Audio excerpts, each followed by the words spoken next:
What if every invoice between businesses in Germany had to be fully digital, structured, and compliant with the European standards? That future isn't far away. It starts in 2025 with a complete rollout by 2028. The transition is already underway. For years, many companies assumed e-invoicing in Germany was only about government contracts. They thought, as long as I'm not supplying to the public sector, I don't need to worry. But the reality is very different. Germany is moving all the businesses, big and small, into structured e-invoicing. In this video, I'll walk you through on who regulates e-invoicing in Germany, how the current B2G model works, the entire timeline for B2B mandates, and what your business should be doing right now to prepare. So let's start with the basics. Who actually runs the show in Germany? E-invoicing in Germany is overseen by Federal Ministry of Finance, but the real technical backbone comes from COSIT, the Coordination Office for IT Standards. They maintain the XRechnung standard, and it also acts as a German Peppol authority. So you can think of them like a referee, making sure every e-invoice in Germany plays by the European rulebook, that is the EN 16931. Germany recognizes multiple formats, but make no mistake, XRechnung is the king. XRechnung is Germany's official CIE-Verse, a fully machine-readable XML format. Zugfert 2.1 is a hybrid.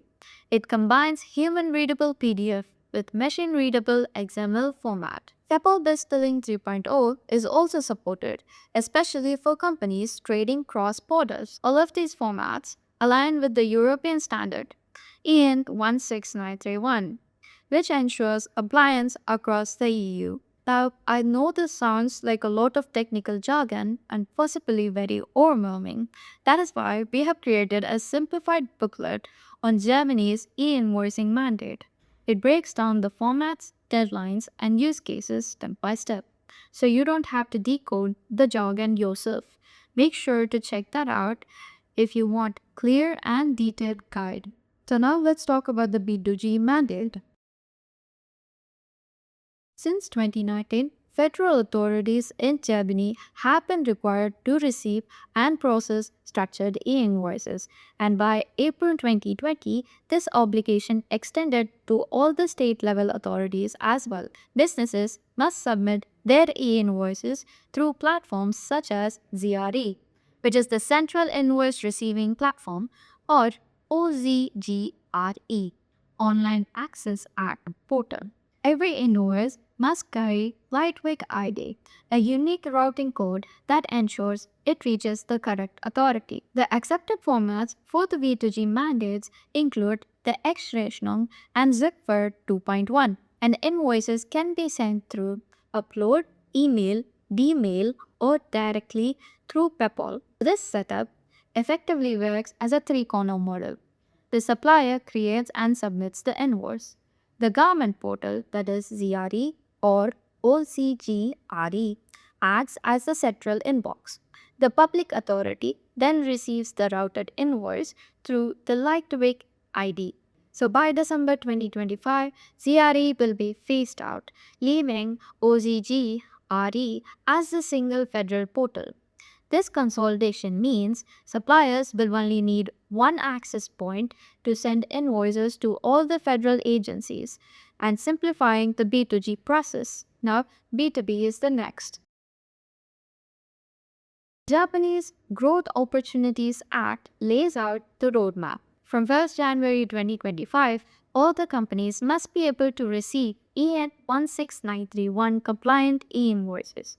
Issuing will remain optional until 2027, and paper or EDI can still be used if the buyer agrees. From January 1st, 2027, large businesses, those with turnover about 800,000 euros, must issue structured e-invoices only. From January 1st, 2028, this requirement will extend to all the businesses, regardless of size. This phased rollout is designed to align with EU's wider VIDA initiative, VAT in Digital Age. So how does all of this work in practice? So let's walk through the journey of a single invoice. It starts with the corner one, that is the supplier. The supplier would prepare the invoice data directly in their ERP or billing system, and then they will send it to their Peppol access point provider. At corner 2, the supplier's access point provider will first validate the invoice. They will check the compliance with XRechnung rules and EN 16931 standards. If the supplier created the invoice in a different structured format like zip file, the access point can convert it into a required Peppol-ready XML. Once it gets validated, Corner 2 transmits the e-invoice securely across the Peppol network. So at Corner 3, the buyer's access point will receive the e-invoice. It then performs its own validation checks to confirm the structure, integrity, and compliance with German and EU structure. If they are valid, the corner 3 will then forward the e-invoice to corner 4, that is the buyer. So at the corner 4, the buyer receives the e-invoice directly into the ERP or accounting or procurement system because the invoice is already very structured. It can be processed, reconciled, and archived automatically. Finally, both the supplier and the buyer receives confirmation from their access points that the invoice has been successfully exchanged. This process guarantees authenticity of origin, integrity of content, and legibility. And the other thing is that Germany is very clear about archiving. Every e-invoice must be preserved for 10 years in its original structured format. It needs to be fully GOPD compliant and machine readable for the audits. In Germany, every B2B e-invoice travels securely across Peppol network, validated at both the ends and always ready for audits. Now let's talk about what businesses should do now. Here's a 6-step action plan for Germany. First would be to understand the process and the data standards. You need to familiarize your teams with EN 16931, XRechnung, and other accepted formats. Second, prepare your finance, ID, and development teams. Ensure they're aligned on workflows, validation rules, and ERP readiness. Thirdly, you will have to select an access point provider. You need to choose a Peppol access point like Complyance to handle the connectivity and validation. Fourth, sign the contracts and complete onboarding. Formalize the agreements and establish your invoice transmission routes. The fifth point would be to implement and test.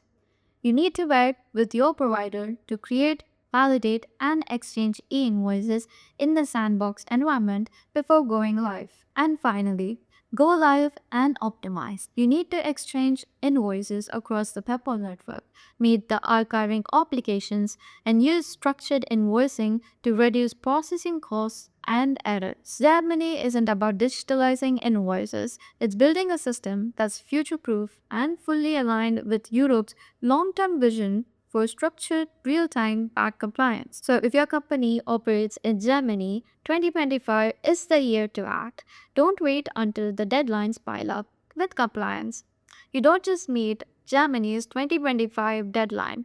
You are covered for France, Belgium, Poland, UAE, and 100 plus countries worldwide.